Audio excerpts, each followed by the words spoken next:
म्हणजे कल्याण डोंबिवलीतल्या अनेक जागा भाजप 45 ते 50 जागा राखू शकते। शिवसेना त्या ठिकाणी 50 ते 55 जागा म्हणजे शिंदेंच्या पक्षाचं बलाबल त्या ठिकाणी जास्त असू शकते भाजपपेक्षा।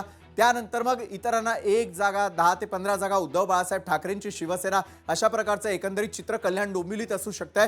उल्हासनगरकडे वळूयात। उल्हासनगरमध्ये 28 ते 32 जागा भाजपला, 35 ते 40 जागा शिवसेनेला म्हणजे शिवसेना त्या ठिकाणी सरशी करताना दिसते। 4 ते 8 जागा या राष्ट्रवादी अजित पवारांची, काँग्रेसला त्या ठिकाणी उल्हासनगरमध्ये 1 ते 2 जागा, 2 ते 4 जागा उद्धव बाळासाहेब ठाकरेंच्या शिवसेनेला, राष्ट्रवादी शरदचंद्र पवारांची त्याला त्या ठिकाणी खातं उघडता येत नाहीये आणि इतरांचं मात्र त्या ठिकाणी बळ वाढताना दिसते। 4 ते 8 जागा उल्हासनगरमध्ये इतर पक्षांना असू शकतात।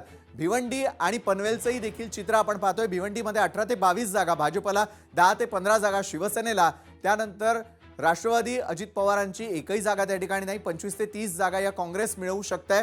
अशा प्रकारचं चित्र हे भिवंडीमध्ये आहे। मात्र त्या ठिकाणी अपक्षांचा जोर सर्वाधिक आहे, कारण इतरांना 35 ते 35 जागा मिळू शकतात। त्यामुळे अपक्ष भिवंडीमध्ये जास्त सरशी करताना दिसून येऊ शकतात। पनवेलकडे आपण पाहतोय, पनवेलमध्ये 50 ते 55 जागा या भाजप राखताना दिसतंय। लोकशाही मराठी आणि रुद्रचा एक्झिट पोल आपण यावेळेला आपल्या टेलिव्हिजन स्क्रीनवर पाहतोय।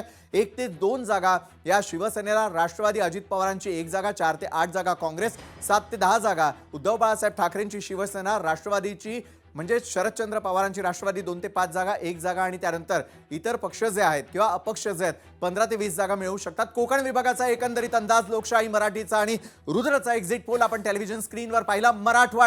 मराठवाड्याकडे आपण जाऊयात। मराठवाड्यामध्ये छत्रपती संभाजीनगरमध्ये 20 ते 25 जागा भाजप राखू शकते, शिवसेना 30 ते 35 जागा म्हणजे शिवसेनेचं वर्चस्व छत्रपती संभाजीनगरमध्ये भाजपपेक्षा जास्त आहे। म्हणजे शिंदेंच्या शिवसेनेने लावलेला जोर आणि त्या ठिकाणी झालेल्या सभांचा हा परिणाम आहे का, तर लक्षात येईलच। राष्ट्रवादी अजित पवारांची 1 ते 2 जागा, काँग्रेस 4 ते 5 जागा, शिवसेना उद्धव बाळासाहेब ठाकरेंची 12 ते 18 जागा, राष्ट्रवादी 1 जागा, मनसे 1, अशा प्रकारे आणि इतरांना 30 ते 40 जागा राखण्यामध्ये यश मिळू शकतं। लातूर महापालिकेचा विचार केला मराठवाड्यातल्या तर 25 ते 29 जागा भाजप, मात्र शिवसेनेचं अस्तित्व त्या ठिकाणी नसेल। शिंदेंच्या राष्ट्रवादी अजित पवारांची 4 ते 7 जागा, काँग्रेसचं प्राबल्य मात्र भाजपपेक्षा जास्त लातूरमध्ये असू शकतं। 28 ते 33 जागा काँग्रेस राखू शकते। शिवसेना उद्धव बाळासाहेब ठाकरेंची 1 जागा, राष्ट्रवादी एसपी 1 जागा, त्यानंतर मनसेला खातं उघडता येत नाहीये। इतरांची भिस्त पाहायला गेलं तर थोडके 3 ते 5 जण इतर पक्षाचे निवडून येऊ शकतात। नांदेड महापालिका 35 ते 40 जागा भाजप राखताना दिसते, 10 ते 15 जागा शिवसेना त्या ठिकाणी शिंदेंची, 2 ते 5 जागा राष्ट्रवादी अजित पवारांची, काँग्रेसला मात्र 12 ते 17 जागा राखता येऊ शकतील। शिवसेनेपेक्षा जास्त जागा कदाचित काँग्रेस त्या ठिकाणी राखू शकता। हे आपण अंदाज यावेळेला पाहतोय। परभणी आणि जालन्याचं चित्र देखील आपल्या टेलिव्हिजन स्क्रीनवर आहे। लोकशाही मराठी ऐका, पहा, जागरूक रहा।